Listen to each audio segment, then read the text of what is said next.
prometido, ya está con nosotros aquí Rodrigo Arín, rector de la Universidad de la República. Hay muchos temas para hablar con él. Muchas gracias por estar con nosotros esta noche. Por favor, gracias por la invitación. Bueno, hablamos de rendición de cuentas, doble.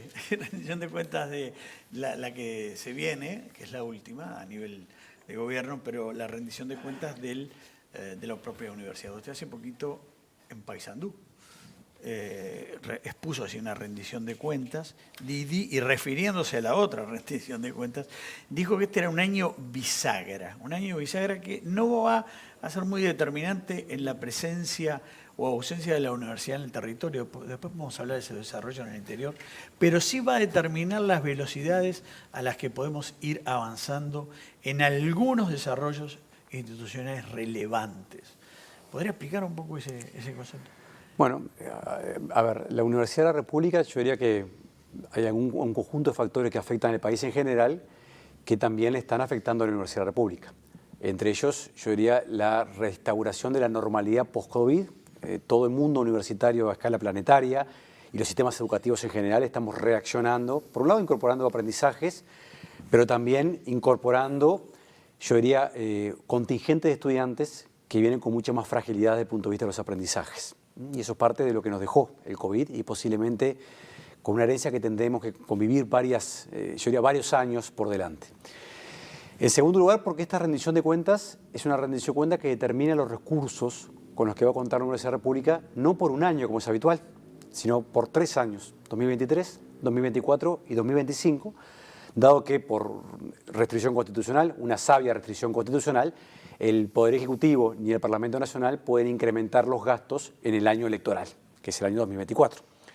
Por lo tanto, los recursos con que la institución no cuente o que no se vote en esta rendición de cuentas son recursos que la Universidad de la República recién podrá volver a hacer un planteo en el marco de nuestra vida democrática hacia el año 2025, cuando la nueva administración discuta el presupuesto quinquenal.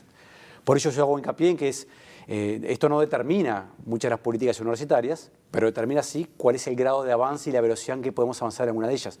Tú mencionabas una de ellas, pero no es la única, el desarrollo de la Universidad del Interior, un nuevo hospital de clínicas, la posibilidad de adaptar nuevos planes de estudios o implementar nuevos programas de formación, que hoy están muchos de ellos aprobados. Bueno, eso es lo que se juega en esta rendición de cuentas, que tiene esa característica, es una rendición de cuentas que determina los recursos, ni más ni menos que casi por 3 años. Desde el punto de vista presupuestal, ¿qué aspiraban ustedes?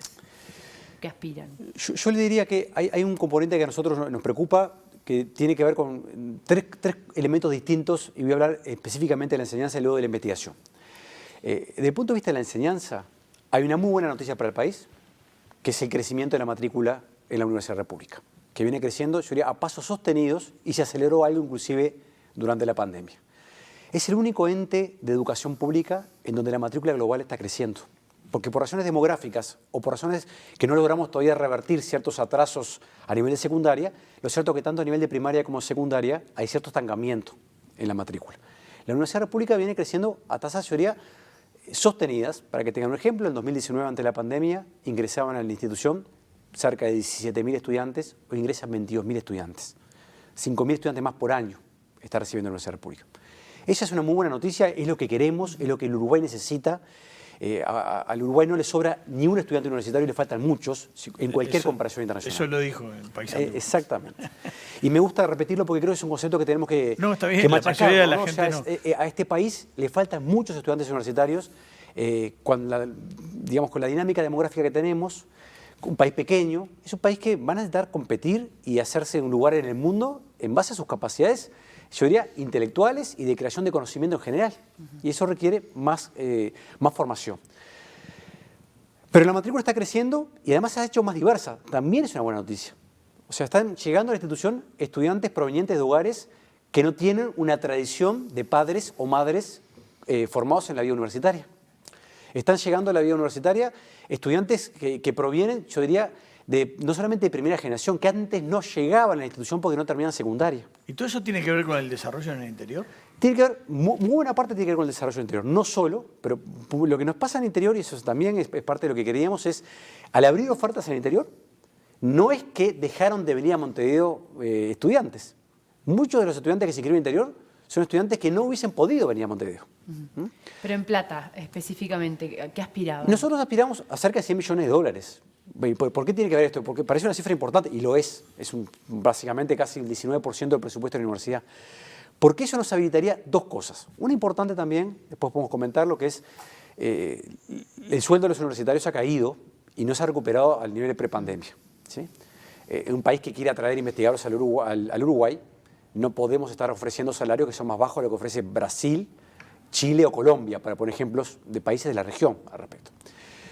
Pero lo más importante es que el crecimiento de la matrícula no fue acompañado con un crecimiento de las horas docentes. Hay un desacople importante entre los recursos docentes y la evolución de la matrícula. Entonces, esa cifra lo que nos permitiría es ni siquiera recuperar el terreno perdido en esta materia, en la relación horas docentes-estudiantes, sino recuperar 2/3 partes de lo que tenemos, la distancia que tenemos hoy con lo que teníamos en el 2017, que es el mejor guarismo en relación a horas docentes-estudiantes que tuvimos en el siglo XXI. ¿Sí? Entonces, ese es un poco el objetivo más general, a la misma vez que sostener unas políticas, el desarrollo del interior, o otro elemento que nos preocupa es darle oportunidades a los jóvenes investigadores y a las jóvenes investigadoras que están terminando su formación de doctorado en Uruguay o en el extranjero, de que tengan un espacio para poder desarrollar su creatividad y su potencialidad en la Universidad de la República.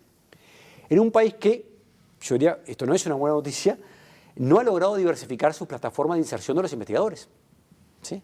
En Uruguay, la mayor parte de aquellos que quieren desarrollar investigación en distintas áreas de conocimiento, o lo hacen en instituciones universitarias, fundamentalmente en la Universidad de la República, o en instituciones que llamamos con mucho, yo diría, primos hermanos, ¿no? El Instituto Pasteur, el Clemente Estable, el INIA. Pero no hemos logrado ni que las empresas públicas ni privadas, por ejemplo, desarrollen en forma sistemática plataformas de investigación y desarrollo. ¿Las universidades privadas? Y las universidades privadas lo tienen en algunas áreas, no en todas. ¿Sí? Bienvenido sea también, o sea, eso es parte del ecosistema más general. Pero la Universidad de la República sigue siendo el 80% de toda la investigación que se desarrolla en el país. Entonces, en buena medida, si la institución Universidad de la República no logra abrir nuevos lugares, lo que sucede es que no van a poder ser absorbidos en condiciones razonables aquellos que se están terminando de formar hoy. ¿Sí? Arim, a medida que, obviamente, seguramente no consigan esos 100 millones de dólares que están reclamando, van a ir hacia una cifra que intente contemplar a las dos partes. A medida que vamos bajando de esos 100 millones de dólares, como rector de la Universidad de la República, ¿qué es las cosas que va ponderando que hay que sí apuntalar económicamente y cuáles van quedando de lado? Yo te diría, hay 4 áreas donde nos parece relevante hacer un hincapié particular. Una tiene que ver con la mayor diversidad de nuestros estudiantes. Estudiantes más diversos están solicitando más apoyos. Tenemos un crecimiento muy importante de las solicitudes de becas. De hecho, este año en el interior del país, también lo anunciamos en Paysandú, tuvimos que tomar una medida, teníamos estudiantes del interior y solamente del interior estaban solicitando becas de alimentación y nosotros no teníamos recursos para cubrirlos. ¿Qué es una beca de alimentación? Es un estudiante que, por ejemplo, viaja de Artigas a Salto y lo que solicita para poder estudiar es, por favor, necesito poder ir al comedor, en este caso comedor de la Intendencia, y te recibe un plato de comida. La universidad le paga esa beca a los estudiantes en general cuando la soliciten. El almuerzo, digamos. El almuerzo, por ejemplo.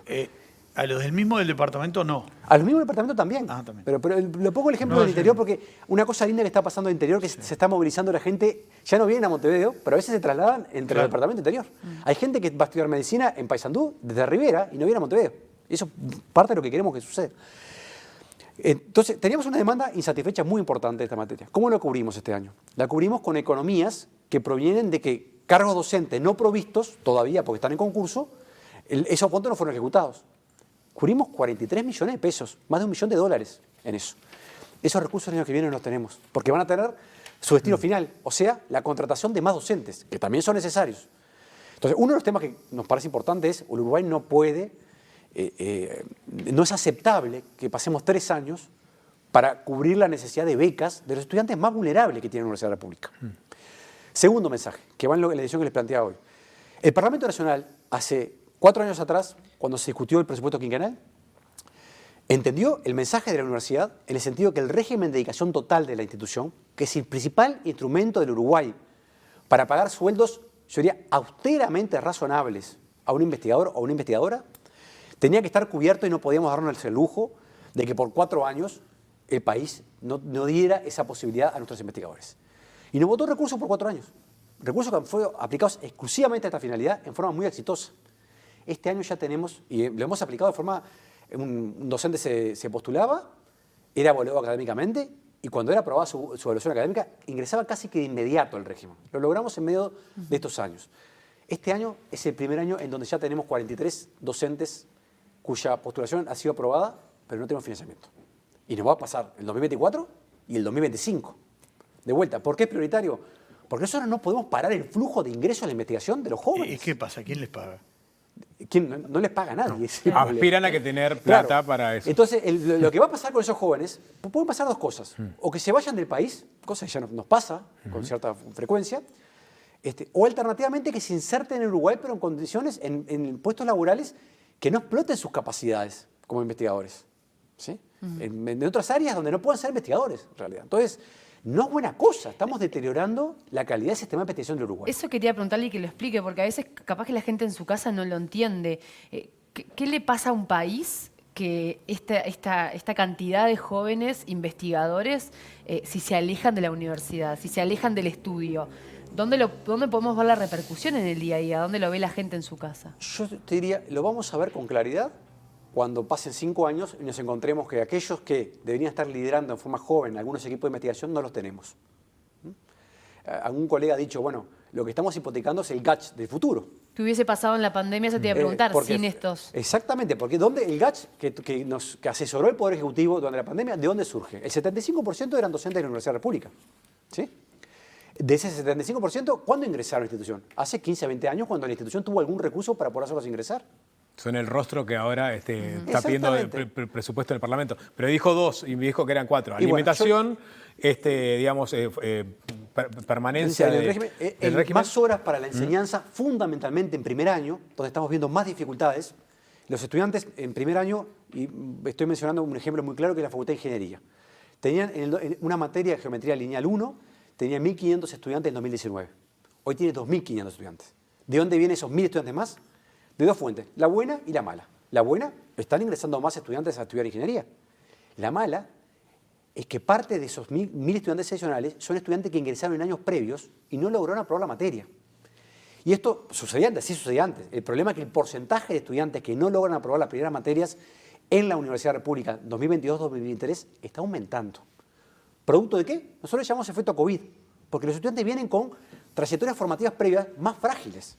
En áreas muy críticas como las matemáticas, esto se nota con claridad en el desempeño al comienzo. Ahora, yo le pregunto, tenía una pregunta sobre eso y me viene justo.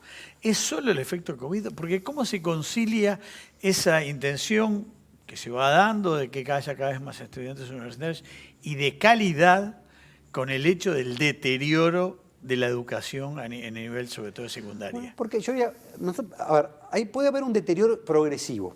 Sí, pero nosotros veníamos con un nivel de estudiantes que recursaban, o sea, estos estudiantes que no lograron aprobar la primera vez que cursaban una materia, relativamente estable en los años previos al COVID. Y se nos disparó estos años, 2022 y 2023. ¿Sí? Entonces, por eso nosotros creemos que puede ser acumulativo a lo que tú planteas. Se desmotivaron, digamos, más que por el COVID. El problema es que tuvieron 2 años en donde tuvieron entradas y salidas a la presencialidad, y a veces no todas. Por ejemplo, la formación de matemáticas que está prevista en los cursos, por razones que son explicables. ¿Sí? Nosotros también, la Universidad República, en algún sentido, tuvo criterios más generosos en las evaluaciones durante el COVID, porque la alternativa era, o hacemos esto, o en realidad lo que tenemos que hacer es esperar a que se normalice toda la situación para mantener a los estudiantes en este proceso.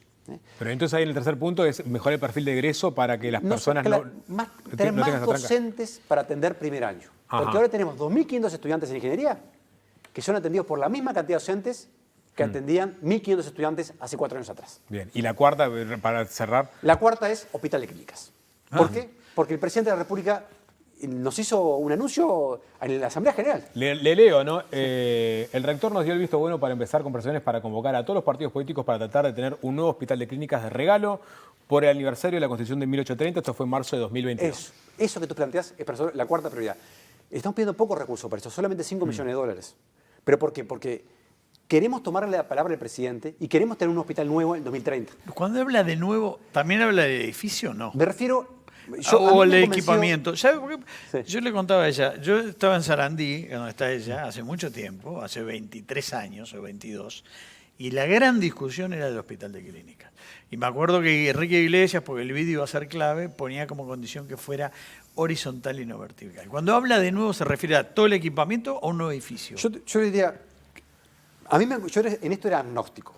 Con respecto a si el edificio era en ese edificio o no. Sí, sí. Me han convencido que el edificio es un edificio muy noble y lo que tenemos que hacer es reestructurarlo de tal manera que no sea todo hospital. Aquel hospital del que se inauguró en 1953, hace 70 años, hoy se cumplen 70 años, es un hospital que era el hospital de Montevideo, fundamentalmente. Tenía 110.000 metros cuadrados y un hospital que estaba pensado para atender a Montevideo y a los pacientes que venían del interior. Tiene pisos que parecen de otro país y otros que son Exactamente. Y ahora ruinas. Y hemos mejorado bastante algunos pisos. Últimamente hemos hecho algunas innovaciones bastante importantes en esa dirección. Pero eso, la Universidad República, ni el país ni la Universidad República necesita un hospital de 110.000 metros cuadrados. Nuestros cálculos son 60.000 metros cuadrados. Lo que tenemos que definir son 60.000 metros cuadrados resueltos, por ejemplo, en 10 pisos, no en los 20 y pico que tiene el hospital, ¿sí? Y el resto del edificio para otra finalidad, o es en otro edificio. En esto no estamos casados con una opción, nos estamos inclinando a pensar que por razones que tienen que ver con esas características del edificio, es un nuevo hospital en la actual estructura, pero de tal manera que no ocupe todo el edificio. ¿Ah? Claro. Ahora, para lograr eso, esto lo he hablado en un par de ocasiones con el presidente de la República, necesitamos empezar hoy, porque nosotros no podemos esperar el 2026 para empezar una obra que no va a llevar 3 años. Claro. Es una obra importante. ¿Sí? Esto lo digo porque, entre otras cosas, hay que mudar pacientes y definir una logística para dónde se van a traer los pacientes del hospital mientras hacemos el nuevo edificio. ¿Ah? Todo eso requiere 2 cosas. Algunos recursos hoy, por eso pedimos 5 millones, pero también un acuerdo interpartidario, como dijo el presidente. ¿No hubo conversaciones todavía? A nivel del acuerdo interpartidario entiendo que no. Yo no he sido convocado en la materia. Pero estamos diciendo, vamos, avancemos en esa dirección, avancemos en Uruguay, que aún en situaciones críticas, como pasó con el Hospital de Clínicas, logró mirar hacia adelante y decir, vamos a hacer una inversión de una magnitud tal, de tener un nuevo hospital que tenga tecnología de punta a disposición de todos los uruguayos. Estamos haciendo un pequeño ejemplo este año. El Hospital de Clínicas va a comprar un robot para operaciones de próstata, que el país tiene uno en un hospital privado y con bajo uso al respecto. ¿Por qué? Queremos que ese robot se formen las nuevas generaciones de cirujanos y cirujanas que van a operarlo. Que atienda a la población, a toda la población, no solamente aquella que puede pagar. Y que está al servicio del sector público en general. Entonces, $1.700.000 sale ese robot. La Universidad República tomó la decisión de adelantar unos recursos para que el hospital pueda hacer la compra. Luego, en los años venideros, el hospital le va a resarcir al resto de la institución esto. Pero, ¿por qué estamos pensando esto? Porque esto es algo que necesita el Uruguay. Estamos atrasados en esta materia con respecto a la región. Entonces, ahí queremos mirar hacia el futuro. Y cuando usted le plantea al presidente que los recursos que se están destinando no alcanzan para esta promesa que él hizo, ¿cuál es la respuesta? No he tenido otro diálogo. La última vez que hablamos de este tema con el presidente fue hace aproximadamente 8 meses. Quedamos en volver a conversar. No se dio esa instancia de conversación. Pero creemos que estamos todavía en condiciones de poder hacerla, con el presidente de la República y con el sistema político en general. Antes de salir justo del tema político, hoy el diario El País consignaba que Laura Raffo iba a intentar incidir en la rendición de cuentas en algunos temas que le preocupaban. Uno de ellos en agenda era atender algunas necesidades, dice El País, esto es una cita, de la Universidad de la República. ¿Sabe usted cuáles son esas preocupaciones de Raffo? ¿Tuvo diálogo con ella? Con Laura no hemos tenido diálogo con ella, hemos sido compañeros de facultad. Con Laura somos un poco más joven que yo, pero nos conocemos de esa época. Vamos a reunirnos la semana que viene para hablar, agenda abierta. Se planteó esa reunión el otro día cuando hubo un desayuno con Rafael Radi en un ambiente bastante abierto. Quedamos en juntarnos, lo vamos a hacer la semana que viene. ¿No le dijo cuáles son los principales temas? No, supongo que ella habrá visto un poco cuáles son nuestras prioridades y asumo que estará asumiendo parte de eso como parte de las prioridades que va a plantear. Bien. Nos quedan un montón de temas y todavía tenemos unos minutos. Porque usted nombró a Radi. Radi justamente creo que debe haber sido en esa ocasión. No sé si está hablando de la charla Desayuno que de en búsqueda. búsqueda. Exactamente. Sí. Él dijo algo así como que la política y la ciencia, y no se refería solo al Uruguay ni a este gobierno en particular, no han logrado consolidar su relación todavía. Y en el caso de Uruguay, a pesar incluso del acercamiento por la pandemia. ¿Cómo ves a...? Yo coincido con el diagnóstico de Rafael. Puedo ser un poquito más amplio y decir, como dicen muchos historiadores de la ciencia, esto es algo histórico. El diálogo ciencia-política es un diálogo que no siempre. Pero la pandemia nos alertó, nos alentó. Yo creo que ahí hubo cierta ilusión en parte de la comunidad científica de que, que ahora sí se va a entender la importancia que tiene la ciencia. Eso ha tenido algunas expresiones y yo quiero decir, tiene unas presiones concretas. Entre otras cosas, creo que el Parlamento Nacional, en cada rendición de cuentas, le ha brindado más recursos a la Universidad de la República porque entiende que esto es importante y algo tuvo que ver la pandemia, ¿sí? Pero simultáneamente esa ilusión de que va a haber más recursos para la ciencia en general y para el desarrollo fundamentalmente de los jóvenes en estas áreas, todavía no se ha concretado. Y Uruguay tiene un atraso enorme en esta materia. En cualquier comparación internacional, no solamente con los países ricos, con los países de la región estamos invirtiendo mucho menos en ciencia, en tecnología, en educación superior de lo que hacen los países de la región. Quizás sea por la definición de economía política la que le debe ser mucho mejor que yo, ¿no? La administración de los bienes escasos, ¿no? Y yo diría, administración de los bienes escasos y con otro elemento que es parte también de lo que tenemos que tener en cuenta, es que la ciencia y la educación superior, sus resultados se ven en el mediano y largo plazo. Bueno, ahí lo quiero llevar, ¿no? Han dicho que eventualmente la universidad quiere colaborar con el CODICEN para potenciar el perfil de egreso de los estudiantes de bachillerato. ¿Cuál sería el aporte que podría hacer la Universidad de la República? ¿Qué perfiles pretende que salgan de secundaria? Y la otra vuelta veía que la ANEP firmó con el Bachillerato Internacional, ¿no? Un convenio. El Bachillerato Internacional básicamente es un tipo de programa educativo que se aplicaba en el posguerra en Europa para que existiera, digamos, cohesión dentro de los diferentes egresos de secundaria para que cada uno pudiera ingresar a la universidad que quisiera en Europa. Eso está muy atado también al aprendizaje por competencias. Es decir, hay una transformación educativa con determinados digamos, perfiles. La Universidad de la República, ¿cómo puede colaborar en eso y qué pretende puntualmente con esto que decía? Yo le diría, nuestra vocación es construir un verdadero sistema de educación público. Estamos muy lejos de eso todavía. Hemos avanzado en algunas cosas. Por ejemplo, en la pandemia tenemos pase electrónico por primera vez entre secundaria y la Universidad de la República. Los estudiantes ya no tienen que llevar ningún formulario. El pase se conecta a otros sistemas y finalmente ingresan a forma automática cuando terminan secundaria o UTU. Pero ¿qué nos sucede? Estamos teniendo un desacople entre los procesos de aprendizaje al comienzo de la vida universitaria y cómo termina secundaria, en forma desigual, porque también tenemos que ser claros en eso, ¿sí? Uno encuentra que los estudiantes, según donde provengan, no solamente institución, sino a veces zona geográfica del país, vienen con niveles de formación distintos al respecto.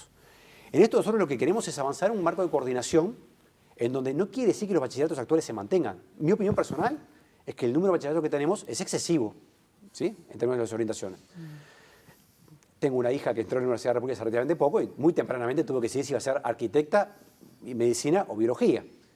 Finalmente se decantó por las ciencias, pero una decisión demasiado temprana. Por lo menos hay muchas más opciones que antes, ¿no? Hay más opciones que antes. Yo lo que estoy convencido es que tenemos que coordinar más y asegurarnos que los estudiantes en secundaria tengan muy claro qué conocimientos tienen que tener para poder entrar a las distintas carreras universitarias, que hoy no sucede del todo.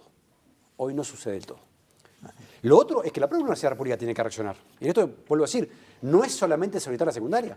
Nosotros, por ejemplo, hemos puesto en la pandemia cursos propedéuticos virtuales para intentar nivelar y compensar las pérdidas de aprendizaje de la pandemia. Eso lo hemos mantenido ahora que hemos vuelto a la normalidad. Hay cursos propedéuticos virtuales en muchas áreas que los estudiantes le indicamos que tienen que cursar para poder tener un cierto nivel de aprendizajes previos. Lo que tenemos que hacer con secundaria es tener la posibilidad, hemos invitado en el diálogo con bachillerato, todavía tenemos una cosa muy inicial en ese intercambio, tener la posibilidad de establecer con claridad esos mensajes, decirle a los estudiantes, este es el camino que usted tiene que hacer, y con estos conocimientos previos para poder hacer la carrera A, B y C en la unidad universitaria.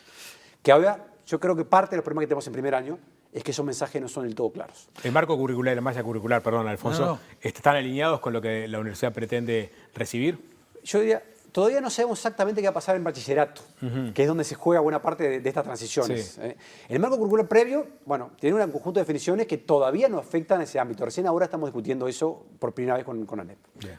Un tema complicado, porque lo he hablado con algún antecesor suyo.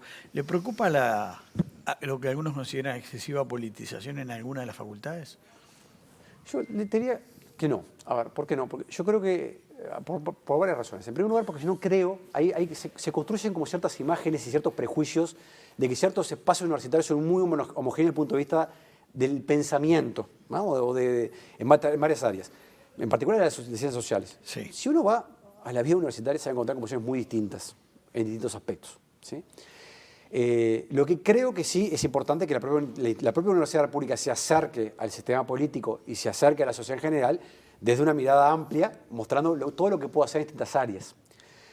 Y evitar lógicas, que puede pasarnos en forma concreta en algunas áreas, de encapsulamiento, ¿sí? Pero mi visión del tema, y fundamentalmente entre los más jóvenes que están en la vida universitaria, es que tenemos un panorama muy amplio de posiciones en la vida universitaria, en todas las disciplinas, ¿sí? Y en la vida institucional, en la vida de la conducción política, yo invito a todos, somos el único órgano, ente autónomo, que tiene dos características. El CDC, el Consejo Directivo Central, funciona en forma abierta, es el único que lo hace en forma abierta, y lo transmitimos por YouTube. Si ven algunas discusiones que tenemos entre los 30 integrantes de ese órgano, van a aparecer con mucha claridad que si algo no existe en la vida universitaria es una enemidad. Por suerte, agregaría. Bueno, nos quedan 50 preguntas, pero no tenemos que ir. Solo lo comento yo, que inician la construcción de un gran centro universitario en Paysandú, que se va a poder hacer la carrera entera con todas las especialidades. Y también va a haber en Colonia y Soriano, lo cual, eso lo digo yo, ¿no? Hace esperar que vengan muchos argentinos, tal vez. También. Estamos pensando en eso también. Muy bien. Rodrigo Arín, rector de la Universidad de la República, muchísimas gracias por haber estado con nosotros. No, a ustedes muchas gracias por la invitación. Un placer. Quedan cosas picando. Sí, Medio cuestionario, pero ya lo invitaremos de nuevo. momento. Encantado, cuando ustedes gusten. Muchas gracias. Que tengan todos un muy buen fin de semana. Me tranqué porque estoy pensando que antes tengo que saludar a Maggie. Que termine bien tu cumpleaños. Muchas gracias. 30 años cumple, así que... Muchas gracias, nos vamos a cenar ahora. ¿Se con la celebra? familia. Sí. Sí, ahora sí, el fin de semana haremos algo también. Dicen que va a estar fresquito, pero lindo. Bueno. Así que hay buenas asaditas. Avísame, dicen, vos sabés quién por el oído. Un festejo. Que Siempre lleva el invitados, brownie. Festejo gitano, ¿no? Obvio. Los 30 hay que festejarlos así. Un Muy mojón. bien. Que termines muy bien el... ¿Cómo bajo? Mojón. Muy Un bien. mojón. Muy bien, que termine muy bien tu cumpleaños y que todos pasen un buen fin de semana. Nos reencontramos como siempre el próximo martes aquí en vivo en Canal 5. Gracias.